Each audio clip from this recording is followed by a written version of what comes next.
అతి తెలివి తాబేలు. ఒక ఊరి మధ్యలో ఉన్న కొలనులో 2 బాతులు, ఒక తాబేలు మంచి స్నేహితులుగా ఉండేవి. ఎప్పుడూ కలిసి మాట్లాడుకోవడం, కలిసి కష్టసుఖాలు పంచుకుంటూ ఒకటిగా జీవిస్తున్నాయి. కొన్ని రోజుల తర్వాత ఆ కొలనులోని నీరు ఎండిపోసాగింది. నీటి మట్టం తగ్గే కొద్దీ తాబేలు బాతులు బాధపడ్డాయి. ఇప్పుడు ఏం చేద్దాం, ఎక్కడికి వెళ్ళాలి అని ఆలోచించాయి. అందులో ఒక బాతుకు ఒక ఆలోచన వచ్చింది. మనకిక్కడ ఉండి లాభం లేదు. పక్క ఊరిలో ఒక మంచి కొలను ఉంది కాబట్టి అక్కడికి వెళ్దాం. నువ్వు చెప్పేది బాగానే ఉంది, కానీ ఇంతకాలం ఇక్కడే ఉండి ఇప్పుడు అక్కడికి ఎలా వెళ్లేది? అలా అంతా ఆలోచించకూడదు. బతకడానికి ఎన్నో దారులున్నాయి. మనం ఎక్కడైతే పుట్టామో అక్కడే చావాలంటావా?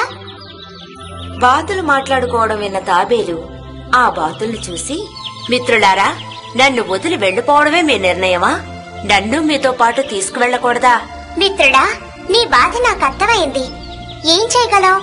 మేము పక్షులం, నిమిషంలో ఎగిరి వెళ్ళిపోగలం. నీకది ఎలా సాధ్యం? నేను ఎగరలేను నిజమే, కాని మీరు మనసు పెడితే నన్ను మీతో పాటు తీసుకువెళ్లొచ్చు. ఎలా? వీపు మీద ఎక్కించుకున్నా? కాదు, ఒక కర్ర తీసుకుని వస్తాను. ఇద్దరూ చెరో కొన పట్టుకోండి. నేను నా నోటితో కర్ర మధ్య భాగాన్ని పట్టుకుని వేలాడతాను. మీరు ఎగురుతూ వెళ్తుంటే నేను మీతో పాటు వస్తానుగా. మంచి ఆలోచనే, కానీ ఇందులో ఒక చిక్కుందే. నాకేం చిక్కు? ఎగిరేటప్పుడు పొరపాటున నోరు తెరిస్తే నువ్వు నేల మీద పడిపోతావు. ఆ స్థలంలో కనుక బండరాయి ఉంటే నీ తల పగిలి ప్రాణాలు కోల్పోతావు. అలాంటిదేమీ జరగదు. నా ప్రాణాల్ని నేనే పోగొట్టుకుంటానా?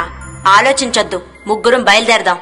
తాబేలు చెప్పినట్టుగానే బాతులు 2 ఆ కర్ర 2 కొనల్ని పట్టుకోగా తాబేలు కర్ర మధ్య భాగాన్ని పట్టుకుని వేలాడుతుంటే అవి ఎగురుతూ వెళ్తున్నాయి. ఈ వింత విన్యాసాన్ని చూస్తున్న పిల్లలు పెద్దలు చప్పట్లు కొట్టి సరదాగా నవ్వుకుంటున్నారు. తాబేలుకి ఈ సంఘటన చాలా సంతోషాన్నిచ్చింది. తన సంతోషం బయట పెట్టడానికి వెంటనే నోరు తెరిచింది. చూసారా, ప్రజలు నా విన్యాసాన్ని చూసి ఎలా సరదాగా నవ్వుకుంటున్నారో. ఇదంతా నా గొప్పతనం. అలా అనడమే ఆలస్యం.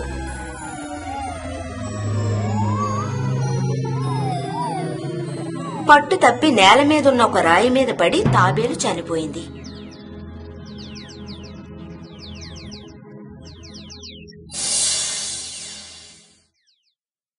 కొంతమంది వారికి వారే గొయ్యి తవ్వుకుంటారు.